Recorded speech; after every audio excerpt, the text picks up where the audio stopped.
Welcome to First Friday's reading. We'll be reading the first chapter of Mr. Popper's Penguins by Richard and Florence Atwater. My name is Debbie Hoops, and Chapter 1, Stillwater, begins. It was an afternoon in late September.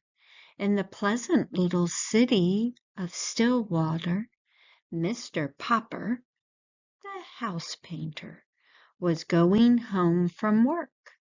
He was carrying his buckets and his ladders and his boards so that he had rather a hard time moving along. He was splattered here and there with paint, and there were little bits of wallpaper clinging from his hairs and his whiskers, for he was rather an untidy man. The children looked up from their play to smile at him as he passed, and the housewife, seeing him, said, "Oh dear, there goes Mr. Popper.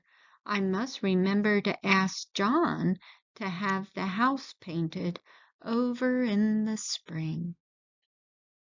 No one knew what went on in Mr. Popper's head, and no one guessed that he would one day be the most famous person in Stillwater. He was a dreamer. Even when he was busiest smoothing down the paste on a wallpaper or painting the outside of other people's houses, he would forget what he was doing. Once he had painted 3 sides of a kitchen green and the other side yellow. The housewife, instead of being angry and making him do it over, had liked it so well that she made him leave it that way. All the other housewives, when they saw it, admired it too, so that pretty soon everybody in Stillwater had 2 colored kitchens. The reason Mr. Popper was so absent-minded was that he was always dreaming of far-away countries. He had never been out of Stillwater. Not that he was unhappy. He had a nice little house of his own, a wife whom he loved dearly, and 2 children, Jannie and Bill. Still, it would have been nice, he often thought, if he could have seen something of the world before he met Mrs. Popper and settled down. He never hunted tigers in India, or climbed the peaks of the Himalayas, or dived for pearls in the South Seas. Above all, he had never seen the poles. That was what he regretted most of all. He had never seen those great shining white expanses of ice and snow. How he wished that he had been a scientist instead of a house painter in Stillwater, so that he might have joined some of the great polar expeditions.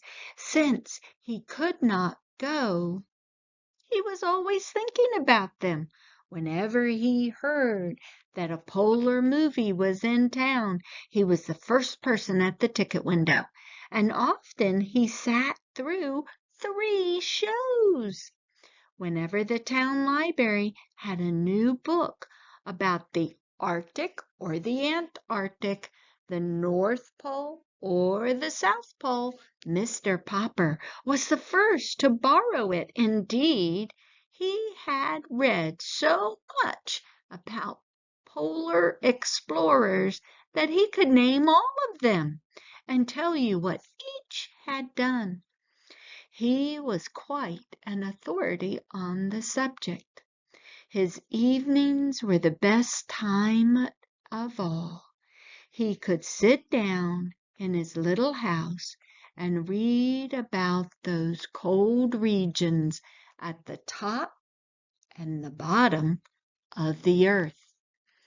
As he read, he could take the little globe that Janny and Bill had given him for Christmas before and search out each spot he was reading about.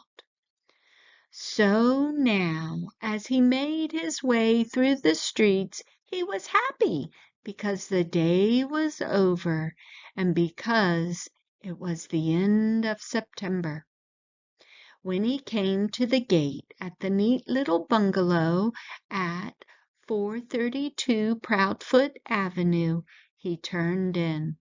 "Well, my love," he said, setting down his buckets and his ladders and his boards and kissing Mrs. Popper, "the decorating season is over. I have painted all the kitchens in Stillwater. I have papered all the rooms in the new apartment building on Elm Street. There is no more work until spring, when people will want their houses painted." Mrs. Popper sighed. "I sometimes wish you had the kind of work that lasted all year instead of just spring to fall," she said. "It would be very nice to have you at home for a vacation, of course, but it is a little hard to sweep with a man sitting around reading all day." "I could decorate the house for you." "No, indeed," said Mrs. Popper firmly. "Last year you painted the bathroom 4 times because you had nothing else to do. And I think that is enough of that. But what worries me is the money. I have saved a little, and I dare say we can get along as we have other winters. No more roast beef and no more ice creams, not even on Sundays." "Shall we have beans every day?"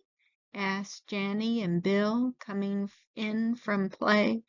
"I'm afraid so," said Mrs. Popper. "Anyway, go wash your hands for supper, and Papa put away his litter of paints, because you know you won't be needing them for a while." If you enjoyed the first chapter of this book, stop by any branch of the Sunflower County Library System to read the rest of the story.